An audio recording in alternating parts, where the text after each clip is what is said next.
Columbia Broadcasting System and its affiliated stations present Orson Welles and the Mercury Theater on the air in The War of the Worlds by H.G. Wells.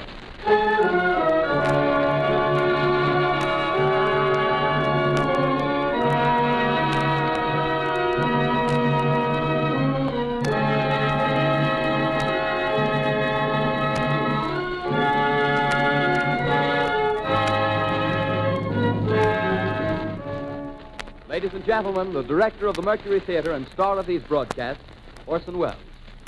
We know now that in the early years of the 20th century, being watched closely by intelligences greater than man's, and yet as mortal as his own. We know now that as human beings busied themselves about their various concerns, they were scrutinized and studied, perhaps almost as narrowly as a man with a microscope might scrutinize the transient creatures that swarm and multiply in a drop of water. With infinite complacence, people went to and fro over the earth about their little affairs, serene in the assurance of their dominion over this small, spinning fragment of solar driftwood, which by chance or design, man has inherited out of the dark mystery of time and space. Yet across an immense ethereal gulf, minds that are to our minds as ours are to the beasts in the jungle, intellects, vast, cool, and unsympathetic, regarded this earth with envious eyes and slowly and surely drew their plans against us. In the 39th year of the 20th century came the Great Disillusionment.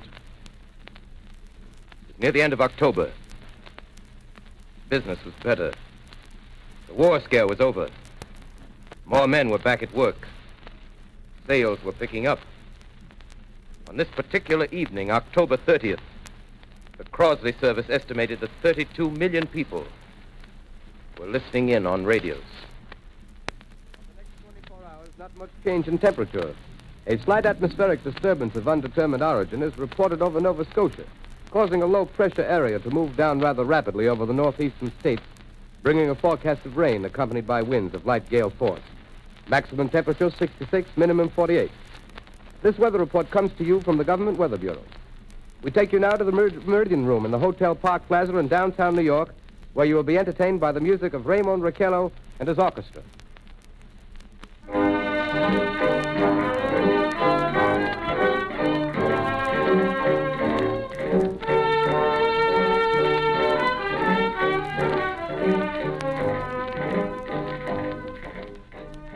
Good evening, ladies and gentlemen. From the Meridian Room in the Park Plaza Hotel in New York City, we bring you the music of Raymond Raquello and his orchestra. With a touch of the Spanish, Raymond Raquello leads off with La Comparsita.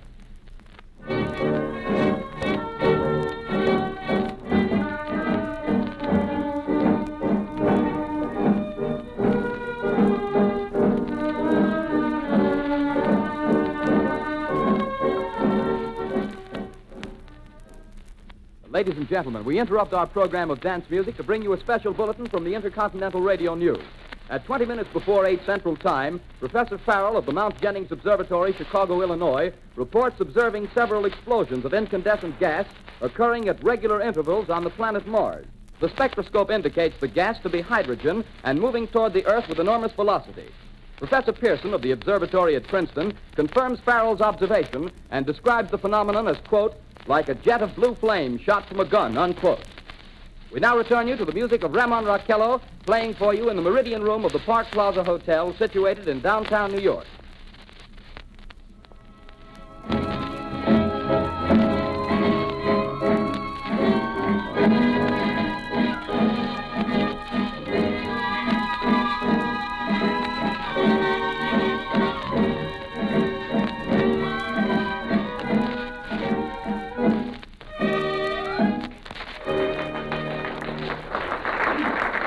And now a tune that never loses favor, the ever-popular Stardust, Raymond Raquello and his orchestra.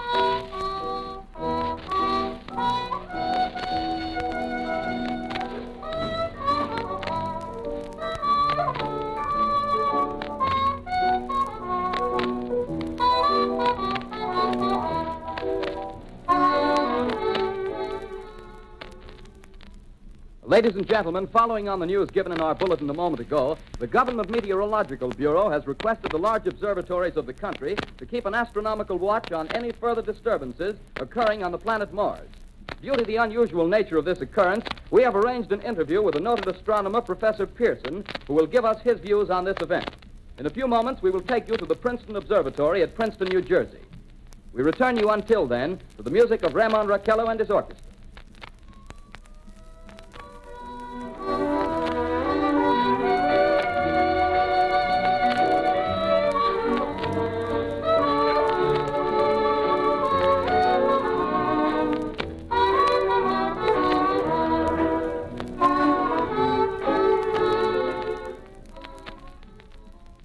We are ready now to take you to the Princeton Observatory at Princeton, where Carl Phillips, our commentator, will interview Professor Richard Pearson, famous astronomer.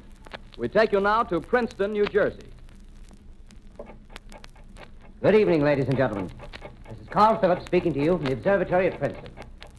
I'm standing in a large semicircular room, pitch black except for an oblong split in the ceiling. Through this opening, I can see a sprinkling of stars that cast a kind of frosty glow over the intricate mechanism of the huge telescope. The ticking sound you hear is the vibration of the clockwork.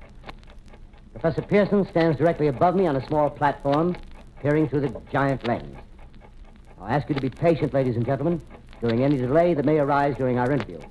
Besides the ceaseless watch of the heavens, Professor Pearson may be interrupted by telephone or other communications. During this period, he is in constant touch with the astronomical centers of the world. Professor, may I begin our questions? Any time, Mr. Phillips. Professor, would you please tell our radio audience exactly what you see as you observe the planet Mars through your telescope? Nothing unusual at the moment, Mr. Phillips. A red disk swimming in a blue sea. Transverse stripes across the disk.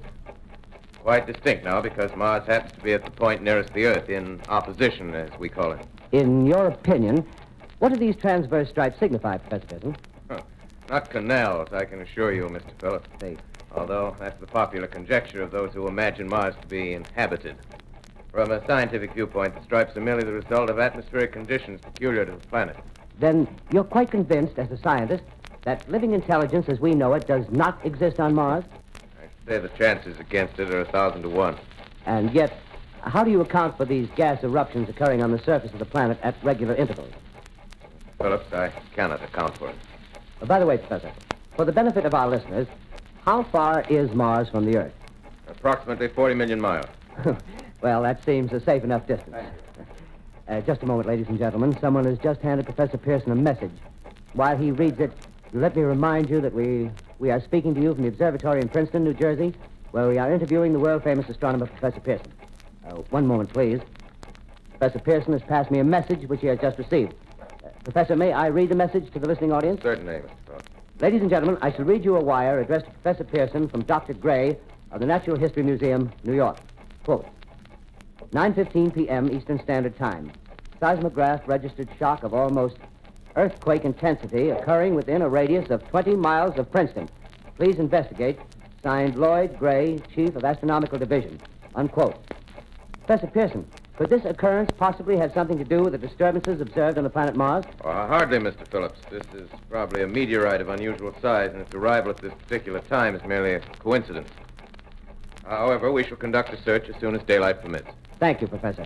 Ladies and gentlemen, for the past 10 minutes, we've been speaking to you from the observatory at Princeton, bringing you a special interview with Professor Pearson, noted astronomer. This is Carl Phillips speaking. We are returning you now to our New York studio.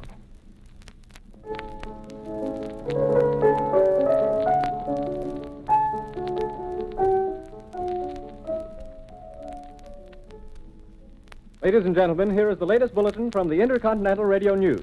Toronto, Canada.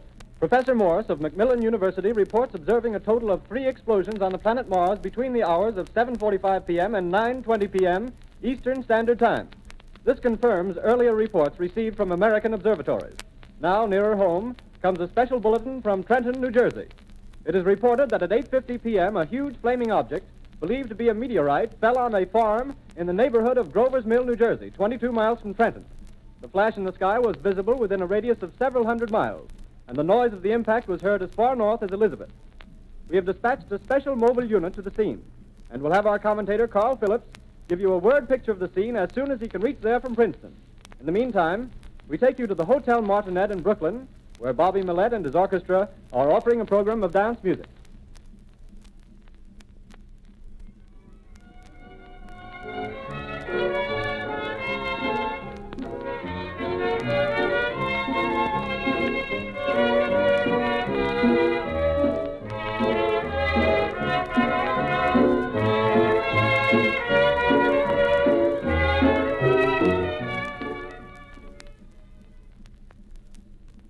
We take you now to Grover's Mill, New Jersey.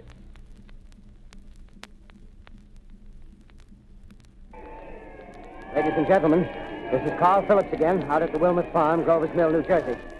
Professor Pearson and myself made the 11 miles from Princeton in 10 minutes. Well, I hardly know where to begin to paint for you a word picture of the strange scene before my eyes, like something out of a modern Arabian Nights. Well, I just got here. I haven't had a chance to look around yet. I guess that's it. Yes, I guess that's the thing directly in front of me, half buried in a vast pit. Must have struck with terrific force. The ground is covered with splinters of a tree. It must have struck on its way down. But I can see the object itself doesn't look very much like a meteor. At least not the meteors I've seen. It looks more like a huge cylinder. Has a diameter of, what would you say, Professor Pearson? What's that? What would you say, what's the diameter of this? About 30 yards. About 30 yards. The metal on the sheath is, well, I've never seen anything like it. The color is sort of yellowish white. There's curious spectators now are pressing close to the object in spite of the efforts of the police to keep them back. They're getting in front of my line of vision. Would you mind standing one side, please, while the police are pushing the crowd back? Here's Mr. Wilmot, owner of the farm here. He may have some interesting facts to add. Mr. Wilmot, would you please tell the radio audience as much as you remember of this rather unusual visitor that dropped in your backyard?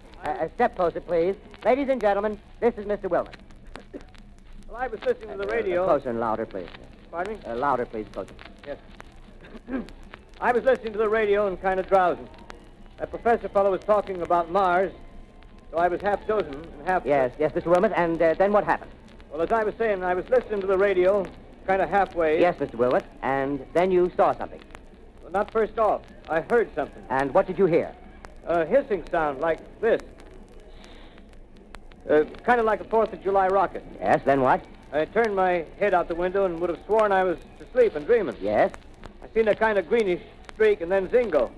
Something smacked the ground, knocked me clear out of my chair. Well, were you frightened, Mr. Wilmot? Well, I ain't quite sure. I reckon I was kind of riled. Well, thank you, Mr. Wilmot. Thank you very much. Yeah, you want me to tell No, that's some quite more? all right. That's plenty. Ladies and gentlemen, you've just heard Mr. Wilmot, owner of the farm where this thing has fallen. I wish I could convey the atmosphere, the background of this fantastic scene. Hundreds of cars are parked in a field in back of us, and the police are trying to rope off the roadway leading into the farm, but it's no use. They're breaking right through. The car's headlights throw an enormous spotlight on the pit where the object's half buried. Now, some of the more daring souls now are venturing near the edge. Their silhouettes stand out against the metal sheen. One man wants to touch the thing. He's having an argument with the policeman. Now, the policeman wins. Now, ladies and gentlemen, there's something I haven't mentioned in all this excitement, but it's becoming more distinct. Perhaps you've caught it already on your radio. Listen, please. Do you hear it? It's a curious humming sound that seems to come from inside the object. I'll move the microphone nearer. Here. Now, we're not more than 25 feet away. Can you hear it now? Professor Pearson. Yes, Can you tell us the meaning of that scraping noise inside the thing? possibly the unequal cooling of its surface. I say, do you still think it's a meteor, Professor? I don't know what to think. The metal casing is definitely extraterrestrial. Not found on this Earth. Friction with the Earth's atmosphere usually tears holes in a meteorite. This thing is smooth, and you can see its cylindrical Just a minute. shape. Something's happening. Ladies and gentlemen, this is terrific. This end of the thing is beginning to flake off. The top is beginning to rotate like a screw, and the thing must be hollow. He's moving! Keep back there! Keep back there! Keep those men back! Keep back there! Keep those idiots back! He's off! The top's loose! Look out there! Stand back! Ladies and gentlemen, this is the most terrifying thing I've ever witnessed. Wait a minute. Someone's crawling out or something. I can see turning out of that black hole two luminous discs. The eyes, it might be a face, might be almost... Good heavens, something wriggling out of the shadow like a gray snake. Now it's another one, and another one, and another one. They look like tentacles to me. Oh, yeah, I can see the thing's body now. It's large as a bear. It glistens like wet leather, but that face, ladies and gentlemen, it's indescribable. I can hardly force myself to keep looking at it. It's so awful. The eyes are black, and they gleam like a serpent. The mouth is kind of V-shaped with saliva dripping from its rimless lips. It seems to quiver and pulsate, and the monster, or whatever it is, can hardly move. It seems weighed down by possibly gravity or something. The thing's rising up now, and the crowd falls back. They've seen plenty. The most extraordinary experience, ladies and gentlemen. I can't find words. Well, I'll pull this microphone with me as I talk. I'll have to stop the description until I can take a new position. Hold on, will you, please? I'll be right back in a minute.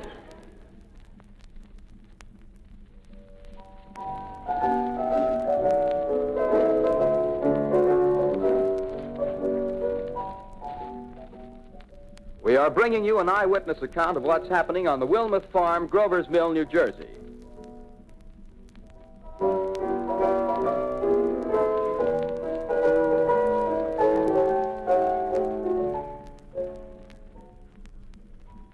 We now return you to Carl Phillips at Grover's Mill. Ladies and gentlemen, am I on? Ladies and gentlemen, here I am, back of a stone wall that adjoins Mr. Wilmuth's garden. From here, I get a sweep of the whole scene. I'll give you every detail as long as I can talk and as long as I can see. More state police have arrived. They're drawing up a cordon in front of the pit. About 30 of them. No need to push the crowd back now. They're willing to keep their distance. The captain's conferring with someone. Can't quite see who. Ah, yes, I believe it's Professor Pearson. Yes, it is. Now they've parted, and the professor moves around one side, studying the object while the captain and two policemen advance with something in their hands. I can see it now. It's a white handkerchief tied to a pole. Flag of truce. If those creatures know what that means, what anything means. Wait a minute, something's happening. Humped shape is rising out of the pit. I can make out a small beam of light against a mirror.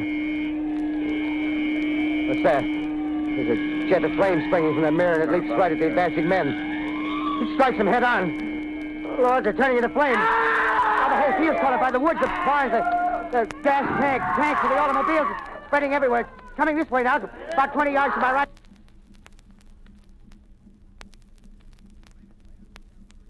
Ladies and gentlemen, due to circumstances beyond our control, we are unable to continue the broadcast from Grover's Mill. Evidently, there's some difficulty with our field transmission. However, we will return to that point at the earliest opportunity. In the meantime, we have a late bulletin from San Diego, California. Professor Indelkoffer, speaking at a dinner of the California Astronomical Society, expressed the opinion that the explosions on Mars are undoubtedly nothing more than severe volcanic disturbances on the surface of the planet. We continue now with our piano interlude.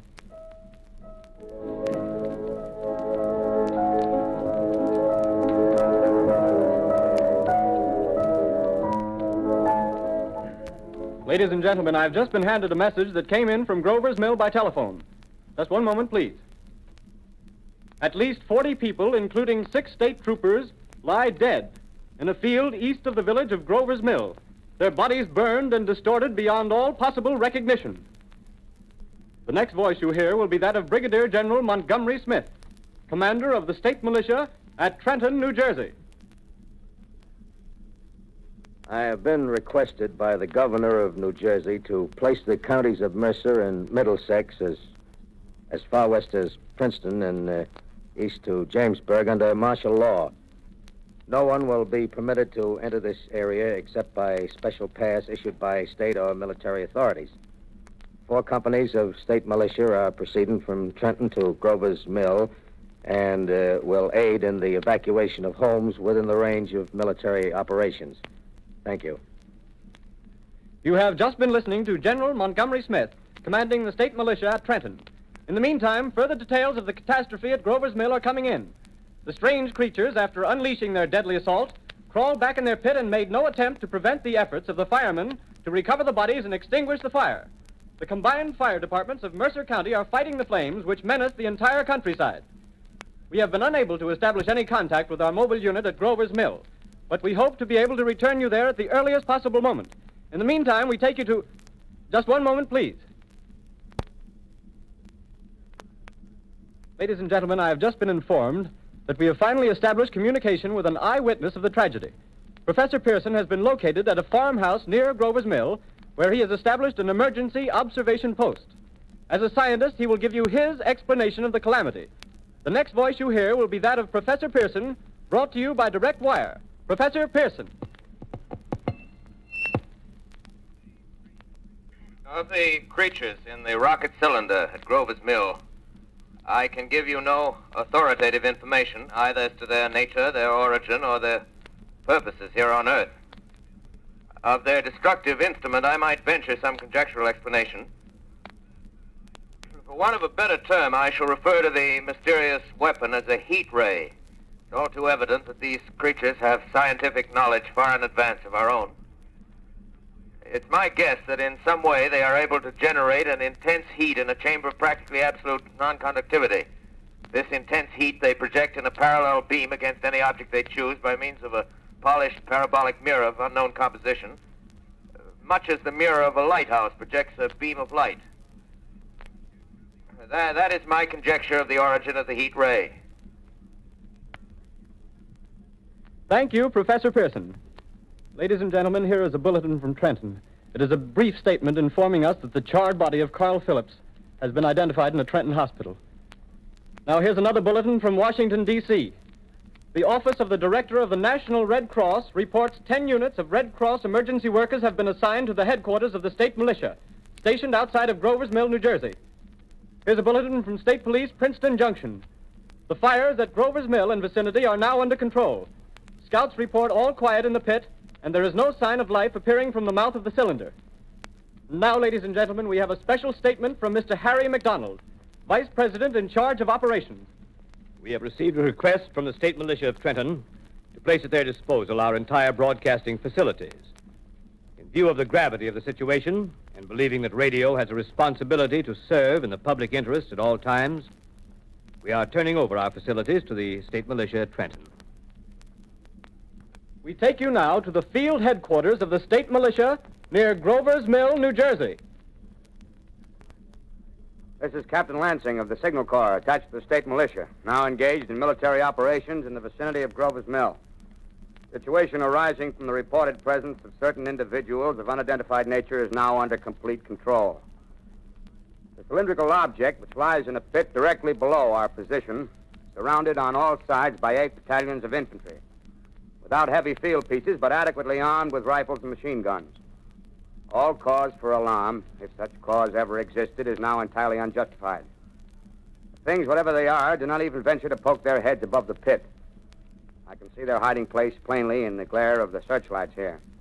With all their reported resources, these creatures can scarcely stand up against heavy machine gun fire. Anyway, it's an interesting outing for the troops. I can make out their khaki uniforms crossing back and forth in front of the lights. Looks almost like a real war. There appears to be some slight smoke in the woods bordering the Millstone River, probably fire started by campers. Well, we ought to see some action soon. One of the companies is deploying on the left flank. A quick thrust and it'll all be over. Now, wait a minute, I see something on top of the cylinder. No, it's nothing but a shadow. Now the troops are on the edge of the Wilmot farm. 7,000 armed men closing in on an old metal tube. A tub, rather. Well, wait, that wasn't a shadow. It's something moving. Solid metal, kind of a shield-like affair rising up out of the cylinder. It's going higher and higher. What? It's standing on legs, actually rearing up on a sort of metal framework. Now it's reaching above the trees and the searchlights are on it. Hold on.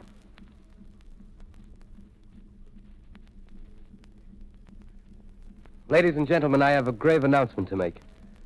Incredible as it may seem, both the observations of science and the evidence of our eyes lead to the inescapable assumption that those strange beings who landed in the Jersey farmlands tonight are the vanguard of an invading army from the planet Mars. The battle which took place tonight at Grover Mills has ended in one of the most startling defeats ever suffered by an army in modern times. 7,000 men armed with rifles and machine guns pitted against a single fighting machine of the invaders from Mars. 120 known survivors. The rest strewn over the battle area from Grover's Mill to Plainsboro, crushed and trampled to death under the metal feet of the monster, or burned to cinders by its heat ray. The monster is now in control of the middle section of New Jersey and has effectively cut the state through its center. Communication lines are down from Pennsylvania to the Atlantic Ocean. Railroad tracks are torn and service from New York to Philadelphia discontinued except routing some of the trains through Allerton and Phoenixville. Highways to the north, south, and west are clogged with frantic human traffic. Police and Army reserves are unable to control the mad flight. By morning, the fugitives will have swelled Philadelphia, Camden, and Trenton. It is estimated to twice their normal population. Martial law prevails throughout New Jersey and eastern Pennsylvania. At this time, we take you to Washington for a special broadcast on the national emergency. The Secretary of the Interior. Citizens of the nation, I shall not try to conceal the gravity of the situation that confronts the country, nor the concern of your government in protecting the lives and property of its people. However, I wish to impress upon you, private citizens and public officials, all of you, the urgent need of calm and resourceful action. Fortunately, this formidable enemy is still confined to a comparatively small area, and we may place our faith in the military forces to keep them there.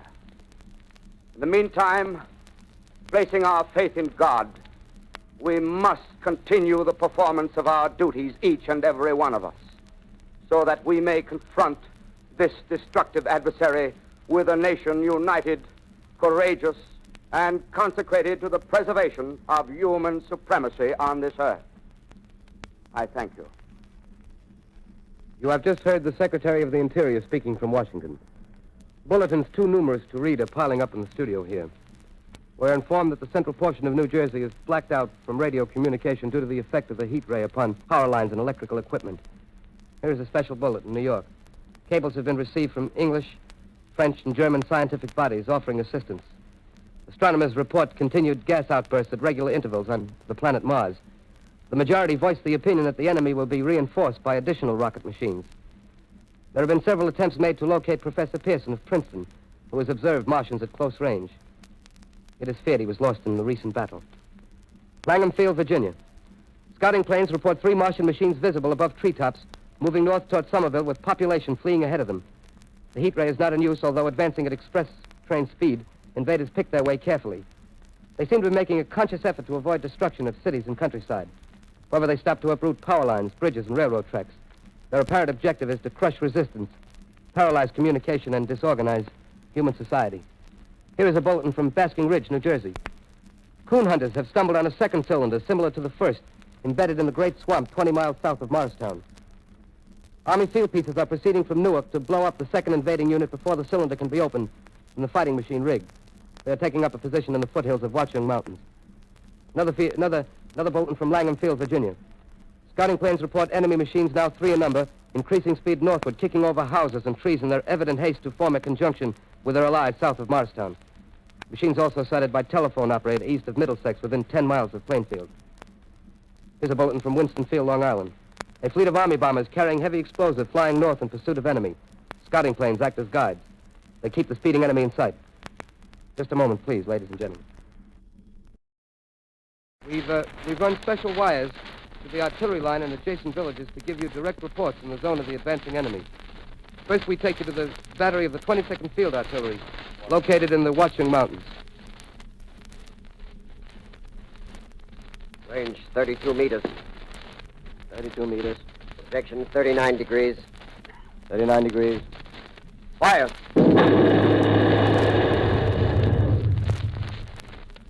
Range 31 meters.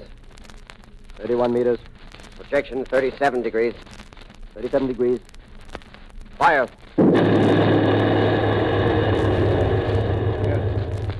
Hit that.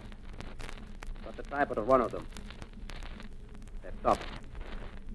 The others are trying to repair it. Quick, get the range. Shift 50-30 meters. 30 meters. Projection 27 degrees. 27 degrees. Fire!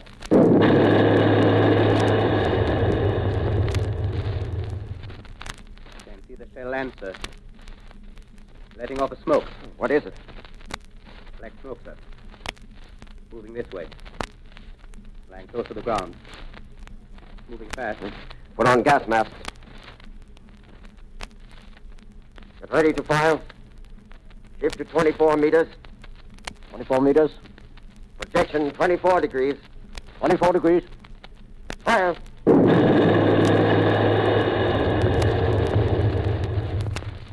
Still can't see, sir. Smoke's coming nearer. Get the range. 50 feet. Meters. 23 meters. 23 meters. 22. 22. Degrees.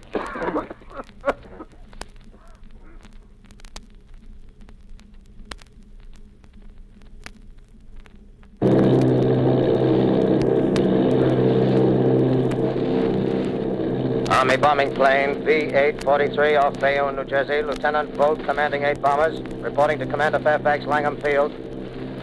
This is Vogt reporting to Commander Fairfax, Langham Field. Enemy tripod machines now in sight. Reinforced by 3 machines from the Morristown cylinder. 6 altogether. 1 machine partially crippled. Believed hit by shell from Army gun in Watchung Mountains. Guns now appear silent. A heavy black fog hanging close to the earth of extreme density, nature unknown. No sign of heat ray.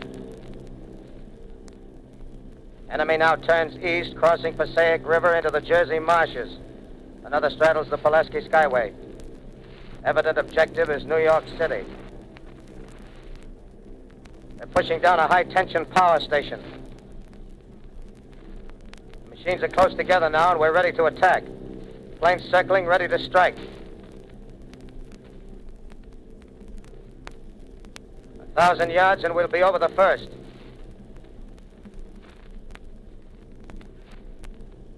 $800 yards.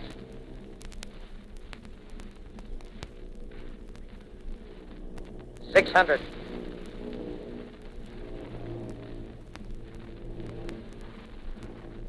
$400.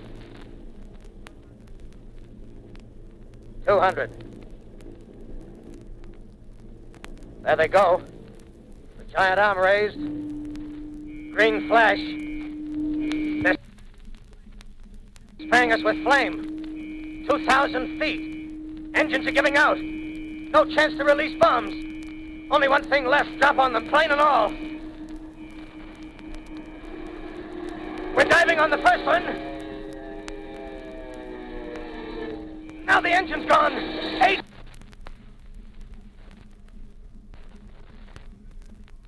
This is Bayonne, New Jersey, calling Langham Field. This is Bayonne, New Jersey, calling Langham Field. Come in, please. This is Langham Field.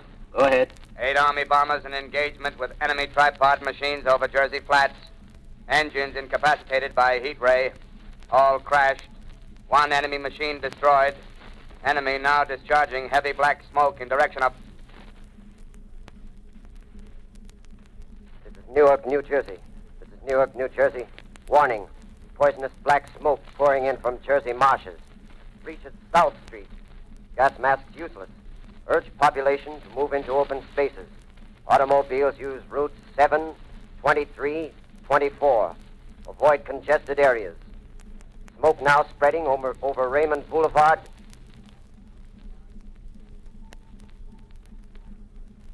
Two X2L calling CQ, 2X2L calling CQ, 2X2L calling 8X3R. Come in, please. This is 8X3R coming back at 2X2L. How's reception? How's reception? Okay, please. Where are you, 8X3R? What's the matter? Where are you?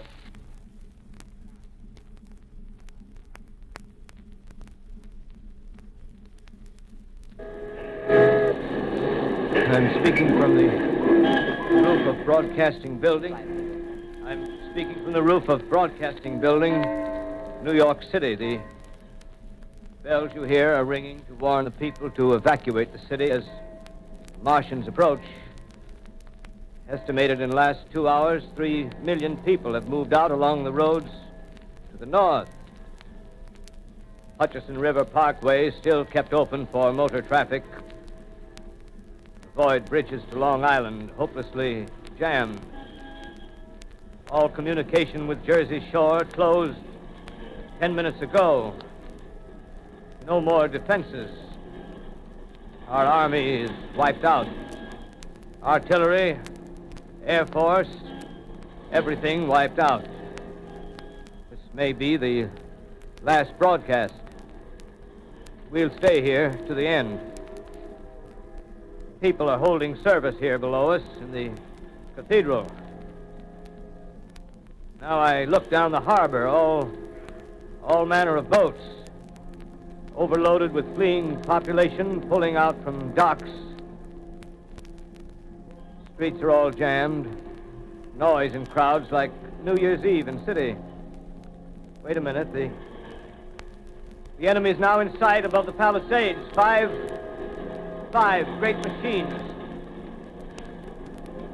First one is crossing the river. I can see it from here, wading the Hudson like a man wading through a brook. A bulletin is handed me. Martian cylinders are falling all over the country. One outside of Buffalo, one in Chicago, St. Louis. Seem to be timed and spaced. Now the first machine reaches the shore. He stands watching, looking over the city. His steel cowlish head is even with the skyscrapers. He waits for the others. They rise like a line of new towers on the city's west side. Now they're lifting their metal hands. This is the end now. Smoke comes out, black smoke drifting over the city. People in the streets see it now. They're running toward the East River, thousands of them, dropping in like rats. Now the smoke's spreading faster. It's reached Times Square. People are trying to run away from it, but it's no use. They're falling like flies. Now the smoke's crossing 6th Avenue, 5th Avenue, 100 yards away. It's 50 feet.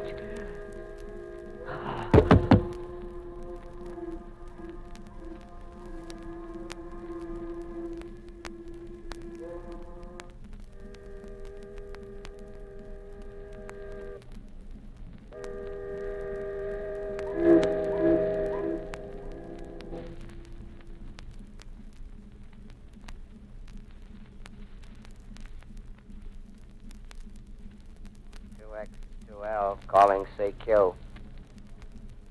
2X2L calling CQ. 2X2L calling CQ, New York. Isn't there anyone on the air? Isn't there anyone on the air? Isn't there anyone? 2X2L.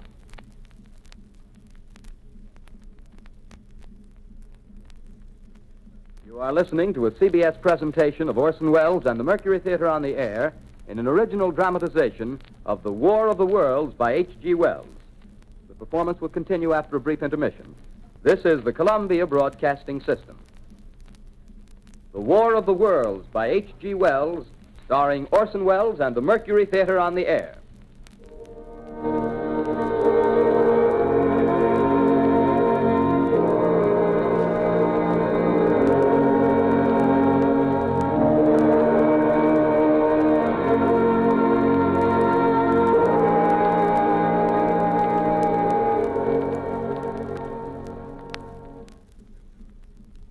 I set down these notes on paper. I'm obsessed by the thought that I may be the last living man on Earth. I've been hiding in this empty house near Grover's Mill, a small island of daylight cut off by the black smoke from the rest of the world. All that happened before the arrival of these monstrous creatures in the world now seems part of another life. A life that has no continuity with the present. Furtive existence of the lonely derelict who pencils these words on the back of some astronomical notes bearing the signature of Richard Pearson. I look down at my blackened hand and I try to connect them with a professor who lives at Princeton and who, on the night of October 20th, glimpsed through his telescope an orange splash of light on a distant planet. My wife, My colleagues, my students, my books, my observatory, my world. Where are they? Did they ever exist? Am I Richard Pearson? What day is it? Do days exist without calendars? Does time pass when there are no human hands left to wind the clocks? In writing down my daily life, I tell myself I shall preserve human history between the dark covers of this little book that was meant to record the movements of the stars. But to write, I must live, and to live, I must eat. Find moldy bread in the kitchen and an orange not too spoiled to swallow. Keep watch at the window. Time to time, I catch sight of a Martian above the black smoke. The smoke still holds the house in its black coil, but at length there's a hissing sound, and suddenly I see a Martian mounted on his machine, spraying the air with a jet of steam as if to dissipate the smoke. I watch in a corner as his huge metal legs nearly brush against the house. Exhausted by terror, I fall asleep. Morning. Morning. Sun streams in the window. Black cloud of gas is lifted, and the scorched meadows to the north look as though a black snowstorm had passed over them. I venture from the house. I make my way to a road, no traffic. Here and there, a wrecked car, baggage overturned, a blackened skeleton. Push on north. For some reason, I feel safer trailing these monsters than running away from them. And I keep a careful watch. I've seen the Martians feed. Should one of their machines appear over the top of trees, I'm ready to fling myself flat on the earth. I come to a chestnut tree. October. Chestnuts are ripe.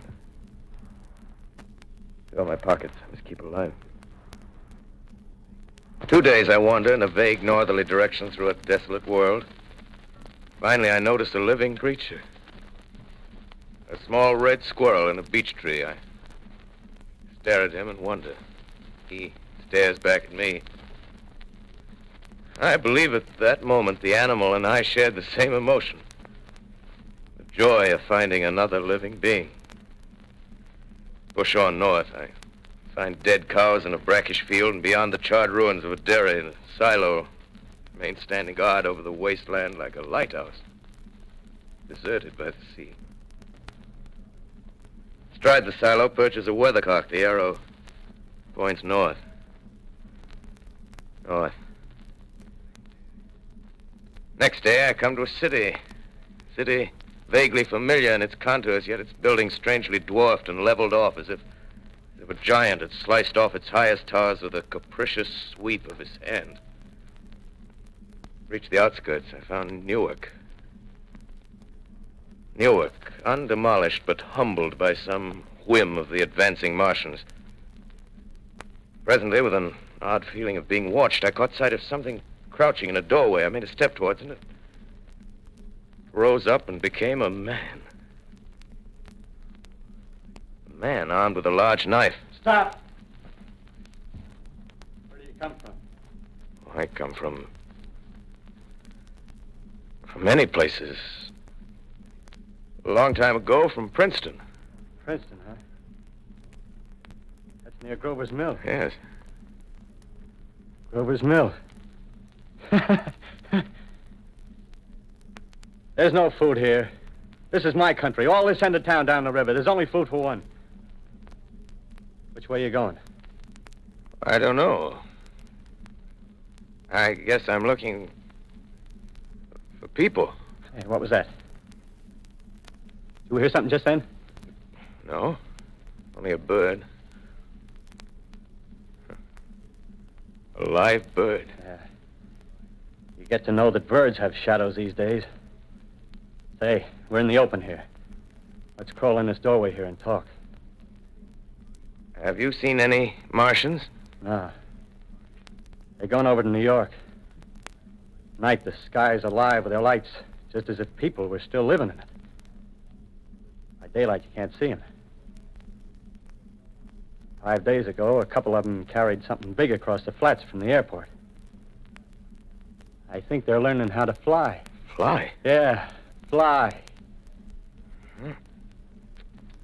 Well, it's all over with humanity. Stranger, there's still you and I. 2 of us left. Yeah. They got themselves in solid. They wrecked the greatest country in the world. Those green stars, they're probably falling somewhere every night. They've only lost 1 machine. There isn't anything to do. We're done. We're licked. Where were you? You're in a uniform. Yeah, what's left of it. I was in the militia. National Guard. That's good. There wasn't any war.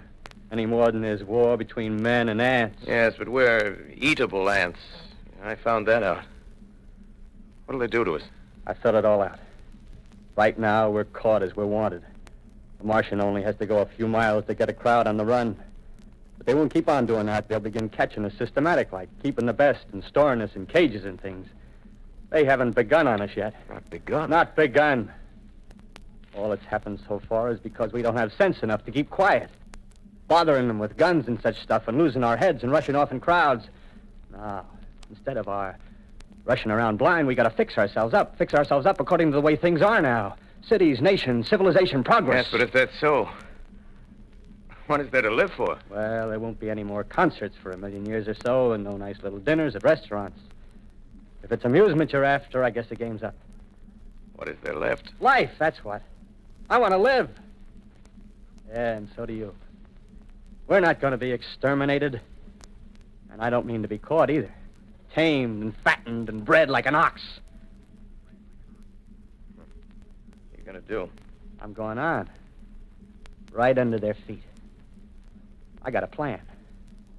We men, as men, we're finished. We don't know enough. We got to learn plenty before we get a chance. And we've got to live and keep free while we learn, see? I've thought it all out, see? Well, tell me the rest. Well, it isn't all of us that are made for wild beasts. That's what it got. That's what it got to be. That's why I watched you. Watched you. All those little office workers that used to live in these houses. They be no good. They haven't any stuff in them. They used to run off to work. I've seen hundreds of them running to catch their commuters train in the morning, afraid they'd get canned if they didn't. Running back at night, afraid they wouldn't be in time for dinner. Lives insured and a little invested in case of accidents. Yeah, and on Sundays, worried about the hereafter. Well, the Martians, they'll be a godsend for those guys. Nice, roomy cages, good food, careful breeding, no worries. Yeah, after a week or so of chasing around the fields on empty stomachs, they'll come and be glad to be caught. You've thought it all out, haven't you? Sure, you bet I have. That isn't all. These Martians are going to make pets of some of them. Train them to do tricks. Who knows, get sentimental over the pet boy who grew up and had to be killed. Yeah, and some, maybe, they'll train to hunt us. Oh, no, it's impossible. Human Yes, beings. they will. There's men who do it gladly. If one of them ever comes after me, by... In the meantime, you and I and others like us, where are we to live when the Martians own the Earth? I got it all figured out. We'll live underground. I've been thinking about the sewers. Under New York, there are miles and miles of them. The main ones, they're big enough for anybody. Then there's cellars, vaults, underground storerooms, railway tunnels, subways. You begin to see, huh? We'll get a bunch of strong men together. No weaklings. That rubbish, out. As you meant me to go. All right. Give you a chance, didn't I? Won't quarrel about that. Go on. Well, we got to make safe places for us to stay in, see? Get all the books we can. Science books. That's where men like you come in, see? We raid the museums. We'll even spy on the Martians. May not be so much we have to learn before... Listen. Just imagine this. 4 or 5 of their own fighting machines suddenly start off. Heat rays right and left. Not a Martian in them. Not a Martian in them, see? But men. Men who've learned the way how. May even be in our time. Gee. Imagine having one of them lovely things with its heat ray wide and free. We'd turn it on Martians. We'd turn it on men. We'd bring everybody down on their knees. That's your plan. Yeah. You, me, few more of us. We'd own the world. I see. Hey, what's the matter? Where are you going? Not to your world. Bye, stranger. Well, after parting with the artilleryman, I came at last to the Holland Tunnel, entered that silent tube, anxious to know the fate of the great city on the other side of the Hudson. Cautiously, I came out of the tunnel and made my way up Canal Street. Reached 14th Street, and there again were black powder and several bodies and an evil, ominous smell from the gratings of the cellars of some of the houses. I wandered up through the 30s and 40s, stood alone on Times Square, caught sight of a lean dog running down 7th Avenue with a piece of dark brown meat in his jaws and a pack of starving mongrels at his heels. Made a wide circle around me as though he feared I might prove a fresh competitor. Walked up Broadway in the direction of that strange powder, past silent shop windows, displaying their mute wares to empty sidewalks. Past the Capitol Theater, silent, dark. Past a shooting gallery where a row of empty guns faced an arrested line of wooden ducks. Near Columbus Circle, I noticed models of 1939 motor cars in the showrooms facing empty streets. Over the top of the General Motors building, I watched a flock of black birds circling in the sky. Hurried on. Suddenly, I caught sight of the hood of a Martian machine, standing somewhere in Central Park, gleaming in the late afternoon sun. An insane idea. I rushed recklessly across Columbus Circle and into the park. I climbed a small hill above the pond at 60th Street, and from there I could see standing in a silent row along the mall 19 of those great metal titans, their cowls empty, their steel arms hanging listlessly by their sides. I looked in vain for the monsters that inhabit those machines. Suddenly, my eyes were attracted to the immense flock of black birds that hovered directly below me. They circled to the ground. And there before my eyes, stark and silent, lay the Martians with the hungry birds pecking and tearing brown shreds of flesh from their dead bodies. Later, when their bodies were examined in laboratories, it was found that they were killed by the putrefactive and disease bacteria against which their systems were unprepared. Slain, after all, man's defenses had failed by the humblest thing that God, His wisdom, has put upon this earth. Before the cylinder fell, there was a general persuasion that through all the deep of space, no life existed beyond the petty surface of our minute sphere. Now we see further. Dim and wonderful is the vision I've conjured up in my mind of life spreading slowly from this little seedbed of the solar system throughout the inanimate vastnesses of sidereal space. But a remote dream, maybe. Maybe that the destruction of the Martians is only a reprieve to them and not to us. Is the future ordained, perhaps? Strange it now seems to sit in my peaceful study at Princeton, writing down this last chapter of the record, begun at a deserted farm in Grover's Mill. Strange to watch children playing in the streets. Strange to see young people strolling on the green where the new spring grass heals the last black scars of a bruised earth. Strange to watch the sightseers enter the museum where the dissembled parts of a Martian machine are kept on public view. Strange when I recall the time when I first saw it. Bright and clean-cut, hard and silent under the dawn of that last great day.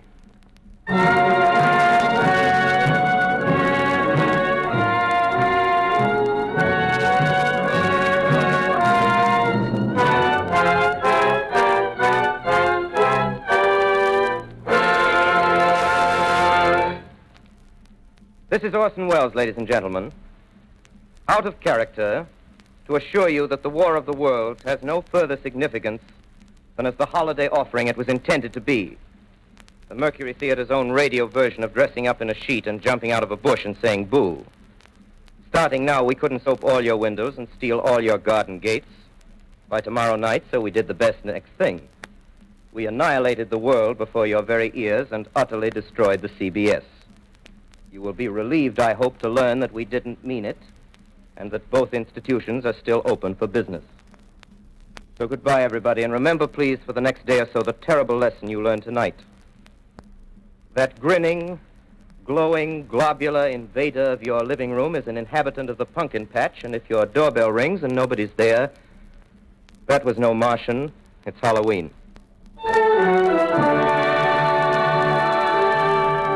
Tonight, the Columbia Broadcasting System and its affiliated stations coast to coast has brought you The War of the World by H.G. Wells, the 17th in its weekly series of dramatic broadcasts featuring Orson Welles and the Mercury Theater on the air. Next week, we present a dramatization of 3 famous short stories. This is the Columbia Broadcasting System.